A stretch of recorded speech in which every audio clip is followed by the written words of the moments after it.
Saya Eva Agustin. Saya adalah penyintas kanker payudara. Saya hari ini sukacita karena diberi kesempatan untuk menceritakan kebaikan Tuhan.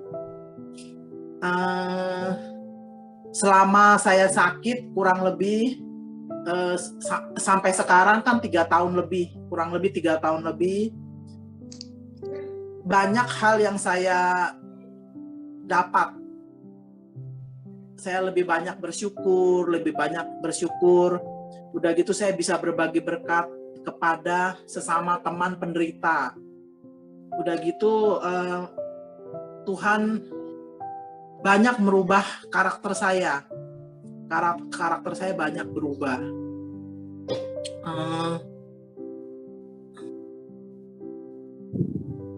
Waktu pertama kali itu saya ketahuan kanker itu satu sore ya, saya mandi kan pakai sabun kalau mandi itu. Nah pas pakai sabun itu, pas saya nyabunin payudara saya, di payudara kiri saya ya kepegang benjolan. Nah waktu kepegang benjolan tuh saya sempat kaget. Waduh, saya bilang gitu kan, kok ada benjolan ya, aduh apa ini ya. Langsung terpikir sama saya sesuatu yang tidak baik. Nah keesokan harinya saya langsung ke dokter. Pada saat itu saya ke dokter bedah umum. Nah keesokannya saya ketemu sama dokter bedah umum. Dokter bedah umum itu meriksa payudara saya. Sama dia diperiksa gitu, dia bilang, Bu, kalau saya periksa indikasinya sih jinak, nggak apa-apa. Nah dari kata-kata dokter itu saya agak tenang. Nah, dia merekomendasikan untuk diangkat benjolannya aja, disuruh biopsi. Tapi kan dia sudah bilang bahwa itu benjolan indikasinya jinak. Jadi saya agak tenang dan saya ngikutin anjuran dia untuk diangkat payudaranya lewat jalur BPJS. Lewat jalur BPJS itu kan butuh waktu beberapa lama, karena yang di benak saya itu mungkin nggak apa-apa, dokter sudah bilang itu nggak apa-apa, indikasinya jinak, jadi saya menunggu. Nah, akhirnya setelah menunggu dapat panggilan. Sudah menunggu beberapa bulan dapat panggilan untuk dibiopsi. Saya dengan tenang menjalani biopsi itu karena tidak punya pikiran apa-apa, karena dokter bilang itu kan indikasinya jinak. Saya menjalani operasi, diangkat benjolannya. Udah gitu udah selesai, diangkat benjolannya, dirawat kalau nggak salah 2 hari, saya pulang. Nah setelah seminggu kemudian saya kembali lagi kontrol untuk kontrol luka dan melihat biopsinya. Nah, akhirnya seminggu kemudian saya datang lagi ke dokter bedah umum itu, diperiksa jahitannya segala macem. Nah, terus dibacakan biopsinya. Pas dibacakan biopsinya tuh saya kaget. Dia bilang ini Bu ganas, Ibu kena kanker payudara. Pada saat dia ngomong kanker payudara itu, saya satu badan gemeter, pokoknya lemes, rasanya lemes. Saya cuma bilang begini sama dokter waktu itu bilang indikasinya jinak, kenapa kok sekarang tiba-tiba ganas? Jadi dokter itu menganjurkan saya untuk angkat payudara semua. Saya udah nggak bisa ngomong apa, pokoknya saya lemes dan nggak bisa apa-apa, rasanya tuh deg-degan gitu. Dari Siloam itu hujan deras, saya pulang naik motor dengan hati yang galau, dengan gemeter itu saya naik motor itu hujan deras, kebut itu saya kencang, saya naik motor tuh kencang sampai rumah. Di pikiran saya cuma pengen ketemu suami langsung. Yang di pikiran saya suami saya pengen ngomong, saya nggak ada dorongan apa, cuma itu pengen ngomong. Setelah sampai rumah suami saya kaget, loh kenapa kok hujan-hujan kok kamu pulang? Saya naik motornya kenceng, hujannya deras gitu kan. Dia kaget, kenapa kok kamu hujan-hujan pulang? Saya bilang, kok saya mau bicara. Tenang. Sekarang kamu ke kamar mandi dulu. Dia bilang gitu, tenangin pikiran, ke kamar mandi dulu, sudah selesai nanti baru bicara. Nah akhirnya saya mandi juga cepet-cepet, udah kayaknya sudah nggak tahan gitu. Setelah itu udah selesai mandi, saya duduk. Suami saya juga duduk. Saya bilang kok saya kena kanker payudara. Respon suami saya, nunduk lihat handphone, nggak komen apa-apa, diem. Tapi saya nggak tahu diemnya dia itu hatinya bagaimana, saya nggak tahu. Cuman pada saat saya ngomong itu saya rasanya gemeter. Saya udah setelah ngomong itu saya langsung ke kamar. Dia bilang istirahat dulu lah. Dia nggak komen apa-apa, diam aja. Dia bilang udah istirahat dulu Ki. Saya di kamar itu saya nangis. Saya nangis lemes. Yang di benak pikiran saya cuma apa? Mati, anak saya masih kecil. Saya mati, anak saya bagaimana? Saya mati, anak saya masih kecil, masih kelas 5 SD, masih butuh saya. Bagaimana nasib anak saya? Itu selalu yang di pikiran saya.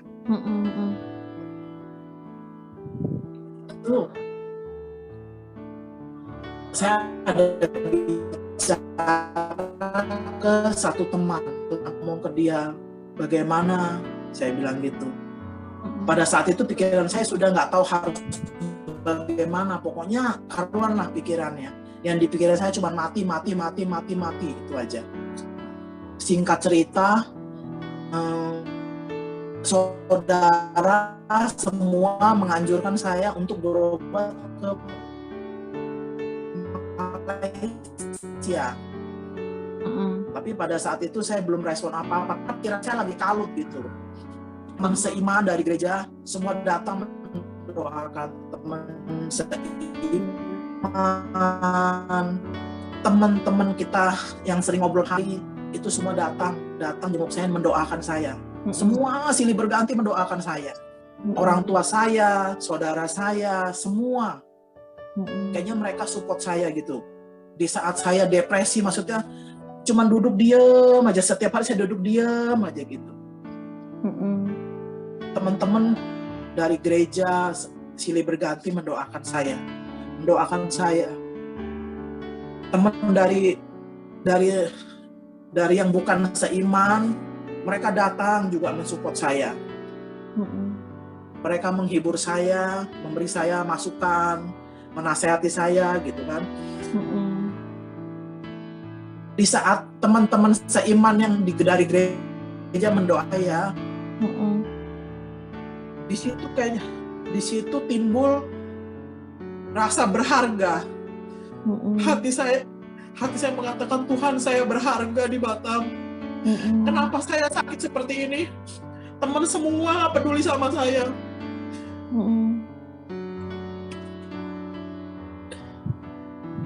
Orang tua saya, adik, kakak semua merasa juga sakit gitu. Situ saya ngerasa saya berharga di mata Tuhan. Dari saya depresi, dari saya yang dipikirin cuma mati saja.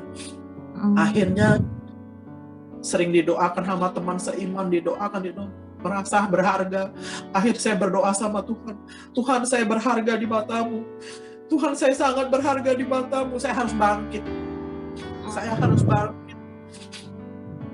tidak mau terpuruk. Karena saya adalah biji mata Tuhan, saya berharga, Tuhan Yesus, saya bilang gitu. Saya berserah padamu. Apa yang terjadi saat ini saya juga percaya segala sesuatu yang terjadi itu pasti rencana Tuhan yang baik buat saya. Nah, akhirnya dari keluarga sibuk,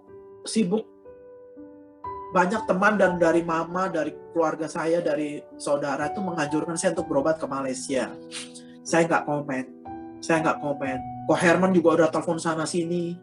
Saya cuma bisa berdoa, Tuhan, dimanapun saya berobat, dokter siapapun yang merawat saya, itu saya percaya sekali Tuhan yang tunjuk, Tuhan yang tunjuk, Tuhan yang beri. Udah gitu, udah. Dari situ saya udah mulai semangat untuk berobat gitu loh. Nah, akhirnya singkat cerita saya ke dokter onkologi. Aryani, sebentar saya ngambil tisu ya. Oke, aku stop ya, bentar. Iya.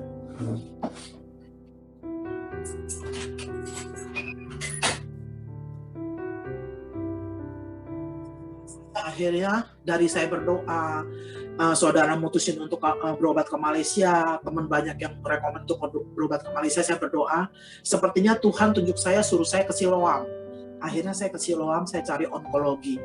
Di sana, begitu dia periksa, dia bilang sama suami saya begini, Pak, boleh nggak saya minta izin untuk nyedot bekas operasi yang kemarin? Kalau yang kemarin kan yang mengoperasikan dokter bedah umum. Ini sekarang spesialis onkologi, spesialis kanker, spesialis tumor begitu kan. Boleh nggak Pak saya minta izin disedot? Ini dalamnya apa? Silakan, kata suami saya. Akhirnya disedot itu. Ternyata darah itu dua suntikan yang besar itu, darah hitam isinya. Dia dilihat hasil biopsinya, langsung dia bertanya begini, Ibu kapan mau operasi? Karena kata dia nggak boleh lebih dari 3 minggu. Sedangkan saya itu kurang lebih nunggu sudah kurang lebih udah 18 hari atau 19 harian gitulah. Nggak boleh lewat dari 3 minggu. Karena pada saat itu saya kebentur pas lebaran. Gitu loh. Nah, setelah itu dia bilang, Ibu kapan mau operasi?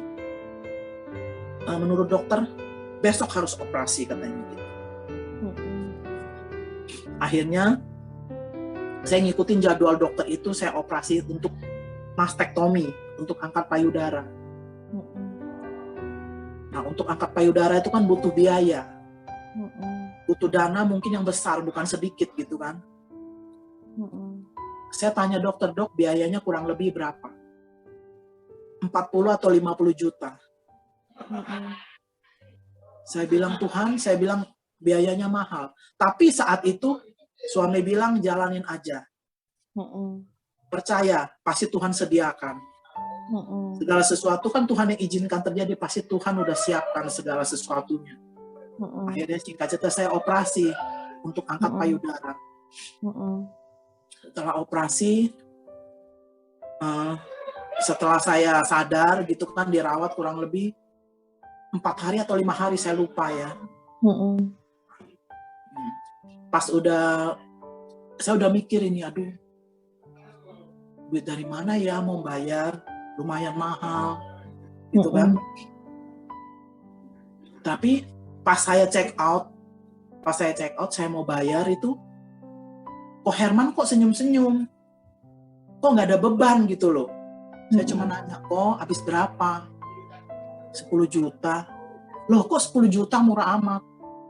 Nggak tahu tuh, kata dia ada yang transfer ke rekening kita. Saya bayar cuma, maksudnya udah transfer ke rumah sakit. Udah transfer ke rumah sakit, saya cuma bayar 10 juta.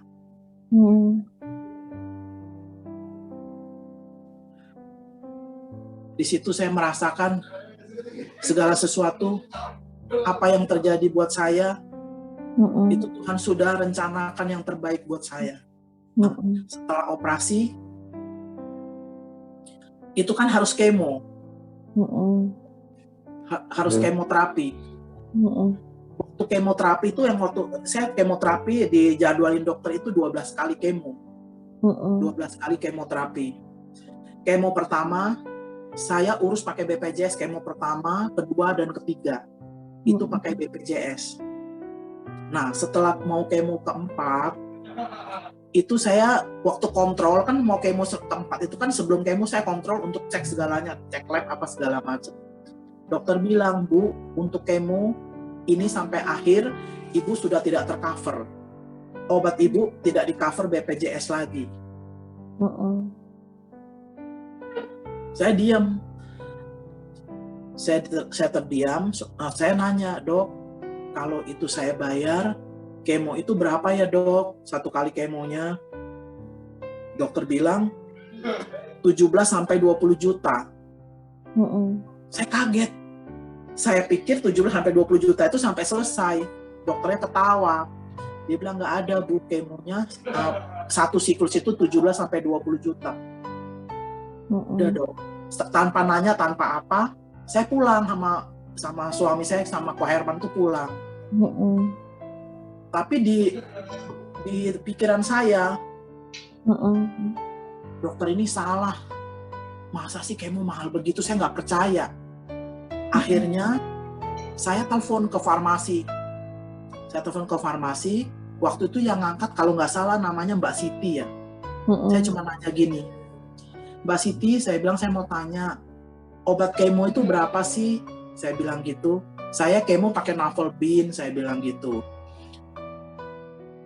Saya udah nggak tercover BPJS, bisa nggak? Saya bilang, saya obatnya oke lah saya bayar. Tapi bisa nggak protokol kemo, alat infus, ruangan, semuanya di luar obat saya pakai BPJS, bisa nggak? Nah, Mbak Siti tuh bilang gini, Ben, dia manggil temennya, Ben, sini Ben. Ini ada yang mau nanya, ini bisa nggak? Katanya gitu. Akhirnya saya bicara namanya sama Benny. Saya bilang, selamat siang. Saya manggilnya Pak Benny. Saya bilang, Bu, Ibu panggil saya Benny aja, katanya gitu. Akhirnya saya panggil dia Benny.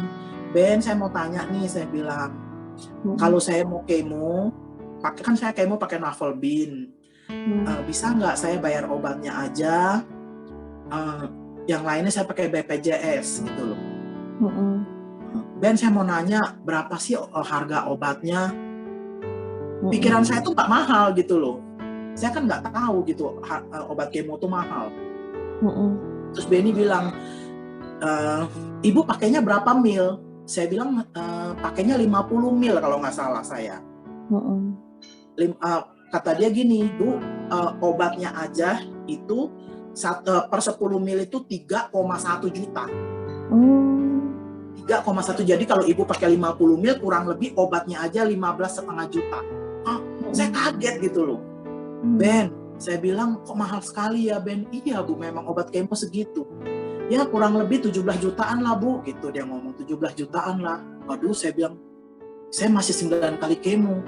Gede sekali itu kan.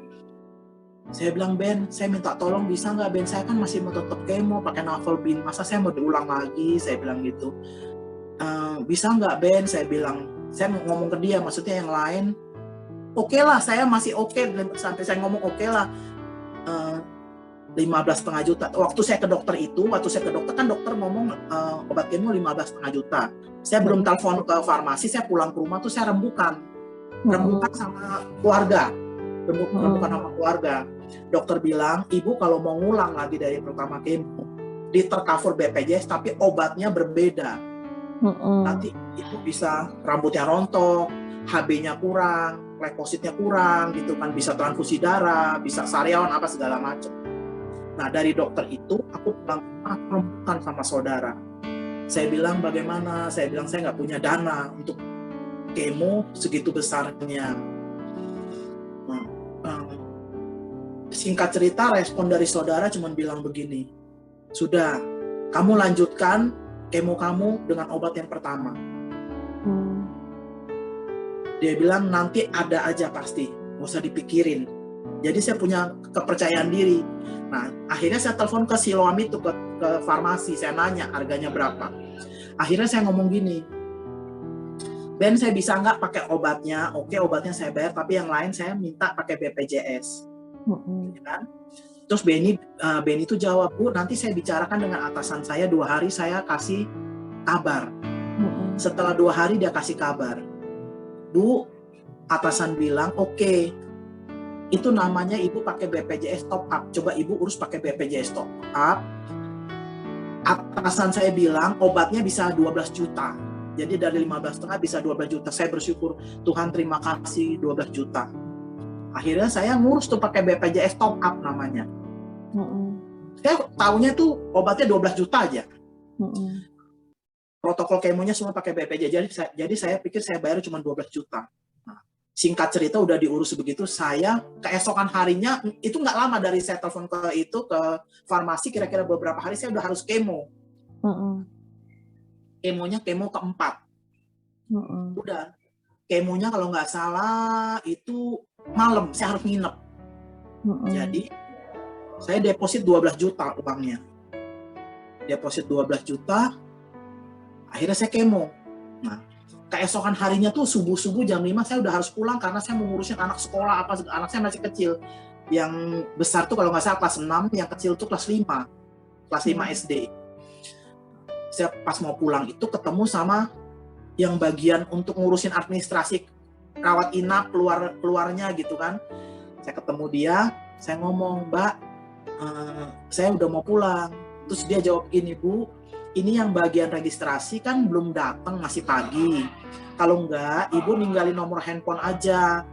Kalau memang uangnya kurang, nanti saya kabarin. Kalau memang uangnya lebih, nanti akan dikembalikan gitu loh. Akan dikembalikan. Akhirnya saya ninggalin nomor telepon tuh. Udah ninggalin nomor telepon, saya pulang. Kira-kira 10:30 kalau nggak salah itu dia telepon. Bu, ini saya, kalau bahasa dokternya tuh kalau dikembalikan apa namanya? Apa tuh? Refund. Di refund ya. Itu. Bu, ini apanya administrasinya udah dibereskan. Dia bilang uang Ibu saya refund kalau nggak salah 6,2 12 juta, kalau nggak salah 5 juta lebih. Jadi Ibu biayanya cuma 6,2. Saya bingung, kok 6,2? Padahal kan itu 12 juta bilangnya. Tapi pas saya pulang, itu cuma dicasnya 6,2 juta. 6,2 juta gitu loh. Aduh, terima kasih Tuhan. Itu juga saya dirawatnya di VVIP. Di VVIP di gedung internasional, Siloam Internasional. Saya dirawat di situ, di kemo di situ. Cuman bayar 6,2 juta. Saya bilang, Tuhan terima kasih. Untuk semua yang terjadi pada saya terima kasih. Dari harga segitu, kok bisa saya bayar 6,2 juta? Sudah gitu, sudah. Kan itu kan saya kemo tuh 3 minggu itu 2 siklus. 3 minggu, jadi kemonya 2 minggu, kemo, seminggu, kemo, 2 minggu lagi kemo, seminggu lagi kemo. Untuk kemo selanjutnya, saya maksudnya Tuhan, saya bilang terima kasih. Biaya yang saya keluarkan maksudnya tidak semahal yang saya bayangkan, gitu loh. Nah, akhirnya saya jalani kemo selanjutnya. Yang kelima itu kalau nggak salah 6,7 juta. 6,7 juta. Itu kan katanya pakai BPJS top up. Dari kelas 1 di top up harusnya kan ke VIP. Nah, akhirnya saya ajukan lagi, saya minta diturunin ke VIP. Saya bilang, maksudnya kalau orang yang mungkin kondisi saya, kalau itu saya mintanya di VIP aja, jadi kan bisa dapat potongan. Gitu loh. Singkat cerita, akhirnya terakhir saya bayar itu 5 juta sampai selesai kemo. Sampai selesai kemo cuman bayar 5 juta. Sampai selesai gitu.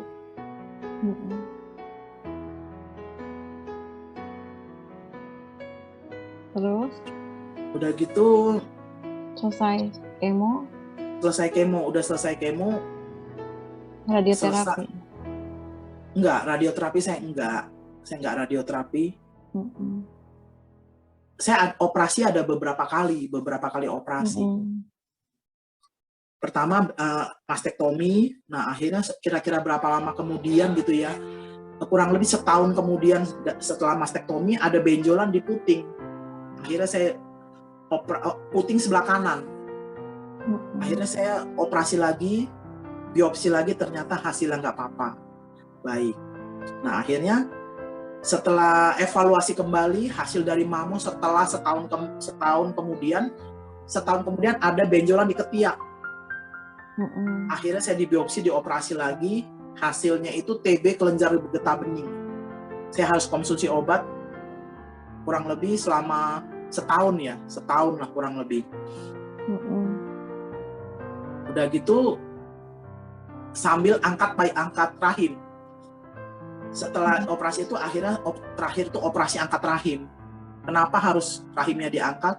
Karena kanker payudara saya itu dari hormon. Jadi dokter bilang harus diangkat karena penghasil hormon itu kan dari rahim kita, dari sel telurnya. Jadi pabrik hormonnya harus dibuang, harus diangkat. Gitu. Nah, sampai sekarang puji Tuhan kondisi saya baik. Sempat kena COVID juga ya? Iya, sempat kena COVID juga. Gitu. Boleh diceritain nih COVID-nya? Waktu kena COVID itu kondisi saya cukup parah. Saya bernapas sesek, harus pakai oksigen 24 jam. Jalan ke kamar mandi juga itu nggak bisa, ngap, beberapa langkah ngap. Waktu saya kena COVID itu saya percaya Tuhan ada di samping saya. Saya pasti sembuh. Makan nggak bisa, tapi saya paksa makan. Dari gembala mendoakan saya, dalam nama Yesus saya sembuh. Setelah saya didoakan oleh gembala saya, ada satu kekuatan yang mengalir. Saya pasti sembuh. Saya dengerin lagu rohani 1 harian. Tidur 1 hari saya dengerin lagu rohani. Saya nggak bisa makan, saya paksa makan gitu. Akhirnya Tuhan sembuhkan. Puji Tuhan, Tuhan sembuhkan gitu. Puji Tuhan. Ada satu lagi, waktu saya nunggu hasil IHK namanya. IHK itu hasil imunohistokimia ya, istilah kedokterannya saya juga ini kurang ngerti. Nah itu saya kan kanker itu kan ada ER/PR positif, ada HER2 positif. Nah kalau HER2-nya yang positif itu kita harus kemo kemo standar dan kemo HER2. Nama obatnya itu trastuzumab kalau nggak salah. Nah itu kemo itu tuh sangat mahal. Kalau kondisi badan seperti saya itu mungkin bisa 25 juta ke atas itu per 1 kali kemo. Itu harus kemo kurang lebih 18 kali. 18 kali kemo. Nah, waktu menunggu IHK itu keluar, saya berdoa, Tuhan Yesus, saya bilang, secara manusia saya tidak mau. IHK saya HER2-nya positif, Tuhan Yesus, saya bilang. Tapi kalau memang Tuhan izinkan itu HER2 positif, dananya pasti saya yakin dan percaya Tuhan siapkan. Tuhan sediakan. Itu sambil menunggu saya berdoa, Tuhan, Engkau tahu yang terbaik buat saya. Pas hari H-nya saya lihat hasilnya keluar, ternyata HER2 saya negatif. Puji Tuhan. Segala hormat kemuliaan bagi Tuhan. Puji Tuhan. Jadi selama saya sakit, selama saya menjalani terapi kanker payudara saya merasa sukacita, pertolongan Tuhan luar biasa. Tuhan sungguh teramat sangat baik. Yang nggak terpikir oleh saya seperti kemo itu kan mahal, tapi saya bisa menjalaninya dengan baik dan selesai, semuanya selesai. Operasi juga dananya besar, tapi saya bisa menyelesaikan dengan itu karena semua kasih Tuhan.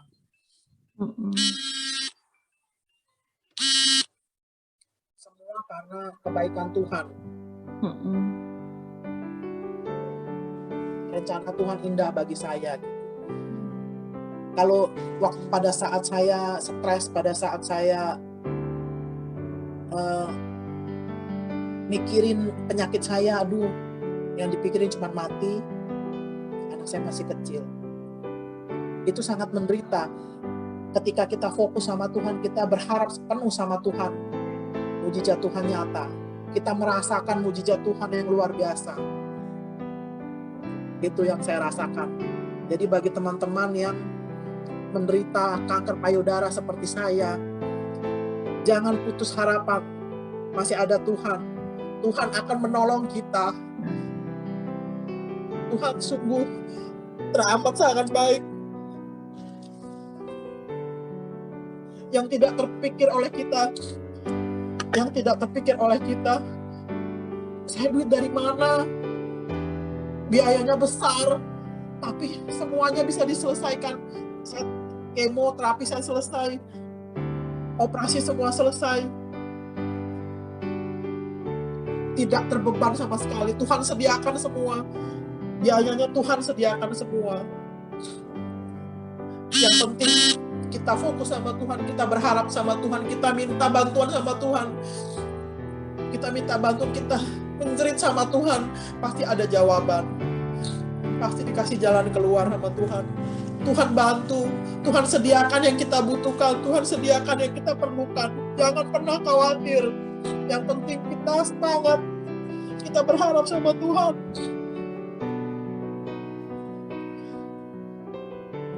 Demikian kesaksian saya. Semoga bermanfaat untuk sesama penderita seperti saya. Tuhan kita kaya, Tuhan kita dahsyat, Tuhan kita luar biasa. Jauh di pikiran kita bisa mencukupi, bahkan lebih dari yang kita mau. Puji Tuhan. Jangan pernah putus asa. Tuhan ada. Tuhan Yesus dahsyat. Terima kasih Ci Eva untuk kesaksiannya. Ini pasti bermanfaat dan bermanfaat untuk semua orang, bahwa kita tetap harus berharap sama Tuhan, dan Tuhan pasti tolong, Tuhan Yesus pasti tolong kita ya Ci. Iya, Ci Eva tetap semangat juga. Saya bersaksi bahasa saya kurang baik. Gak apa-apa Ci. Maksudnya kurang nggak sempurna. Saya kalau ngomong agak belepotan. Tapi niat saya menceritakan kedahsyatan Tuhan, menceritakan kebaikan Tuhan, pertolongan Tuhan luar biasa. Saya rasakan ketika kita berharap, sudahlah saya angkat tangan Tuhan, Engkau yang berperkara dalam hidup saya. Itu Tuhan turun tangan luar biasa, mujizatnya nyata dalam hidup saya. Jangan khawatir, Tuhan saya nggak punya duit untuk kemo. Kalau kita berharap sama Tuhan, pasti Tuhan sediakan. Mau operasi 40 juta, Tuhan duit dari mana? Saya cuma bayar 10 juta. Deposit rumah sakit sudah ada. Saya bayar cuma 10 juta. Gitu. Oke, Ci Eva, terima kasih banyak. Tuhan kasih yang terbaik. Dari sakit ini saya banyak berubah karakter saya. Saya merasakan kebaikan Tuhan. Banyak berkat yang saya dapat. Saya bersyukur dapat berbagi. Kalau saya di rumah sakit sering ngobrol sama temen itu ya, saya sering berbagi bagaimana saya tetap berharap sama Tuhan. Tidak pernah kecewa sama Tuhan. Tetap terus semangat Ci Eva. Aryani, thank you ya. Thank you banget sudah dikasih kesempatan seperti ini. Saya kalau suruh ngomong di depan orang banyak itu nggak bisa, Aryani. Memang Tuhan tunjuk Aryani untuk saya bersaksi dalam kondisi seperti ini, jadi saya bisa ngomong walaupun belepotan. Iya. Aku stop dulu